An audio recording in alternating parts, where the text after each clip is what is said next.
അസ്സലാമു അലൈക്കും വറഹ്മത്തുള്ളാഹി വബറകാതുഹു. കഴിഞ്ഞ വർഷം ഖുർആൻ ഹിഫ്ളില് വന്ന ചോദ്യം 2ാം ക്ലാസ്സിൽ വന്നത് സൂറത്തുൽ മുദ്ദസ്സിർ യാ അയ്യുഹൽ മുദ്ദസ്സിർ എന്ന സൂറത്തിലെ ആദ്യ ഭാഗമാണ് വന്നിട്ടുള്ളത്.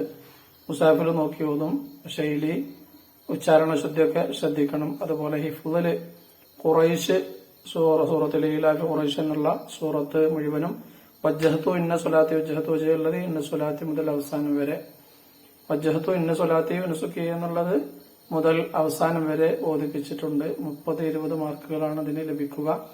ഒന്ന് തെറ്റിപ്പോയാൽ മാർക്ക് വളരെ കൂടുതൽ പോകും, ശ്രദ്ധിക്കുക. 3ാം ക്ലാസ്സിലെ സൂറത്തുൽ ഖമർ, 4ാം ക്ലാസ്സിലെ സൂറത്തു ശുഅറയിലെ ആദ്യത്തെ 6 ആയത്തുകളാണ് ഓദിച്ചിട്ടുള്ളത്.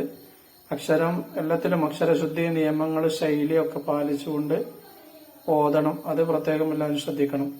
1ാം ക്ലാസ്സിലാണെങ്കിലും നല്ല വൃത്തിയായിട്ട് നിർത്തേണ്ട സ്ഥലങ്ങളിൽ നിർത്തി അതുപോലെ നിയമങ്ങൾ പാലിച്ചുകൊണ്ട് ഓതുക.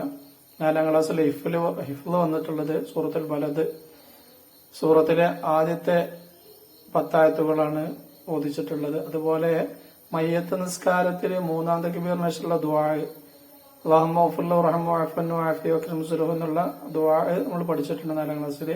ആ ദുആവും ഓദിപ്പിക്കുന്നതാണ്, ചൊല്ലിപ്പിക്കും. ആ കാര്യം പ്രത്യേകം ശ്രദ്ധിക്കണം.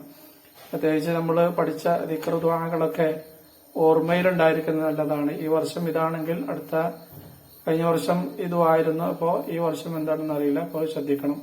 6ാം ക്ലാസ്സിലെ മുഹമ്മദ് സൂറത്ത് മുഹമ്മദിലെ ആദ്യ ഭാഗത്തെ ആയത്തുകൾ ഓദിച്ചിട്ടുണ്ട്. അതുപോലെ അവിടെ എല്ലാവരും മഖ്റജ്, അഹ്കാം, സിഫത്തുകൾ 5ാം ക്ലാസ്സിൽ നിന്ന് സിഫത്തുകൾ പഠിച്ചിട്ടുണ്ട്. ജീവിതത്തിലൊക്കെ ആ രൂപത്തിൽ ഓതേണ്ടതുണ്ട്. ഓരോ അക്ഷരത്തിനും സിഫത്തുകൾ ഉണ്ടാവും, ആ സിഫത്ത് അനുസരിച്ച് ഓതണം. അതുപോലെ സൂറത്തുൽ മുൽക്കില് 8 ആയത്തുകൾ, 8 മുതൽ 11 വരെ ആയത്തുകൾ ഓദിപ്പിച്ചിട്ടുണ്ട്. എഴുത്തിദാൽ ചൊല്ലേണ്ട ദിക്ർ ചൊല്ലിപ്പിച്ചിട്ടുണ്ട്. ഹിഫ്ളില് സുജൂദിന്റെ ഇടയിലെ രത്തത്തിലുള്ള ദിക്റും ചൊല്ലിപ്പിച്ചിട്ടുണ്ട്. അപ്പോ ദിക്റുകൾ പ്രത്യേകം ശ്രദ്ധിക്കണം. നമസ്കാരത്തിലും അല്ലാതെയൊക്കെ പഠിച്ച ബാങ്ക്, ഇഖാമത്ത്, ബാങ്കിനെ ഇഖാമത്തിന് ഇടയിൽ ചെല്ലുന്ന ദിക്ർ ചൊല്ലേണ്ടത്, അതൊക്കെ പ്രത്യേകം ശ്രദ്ധിക്കണം.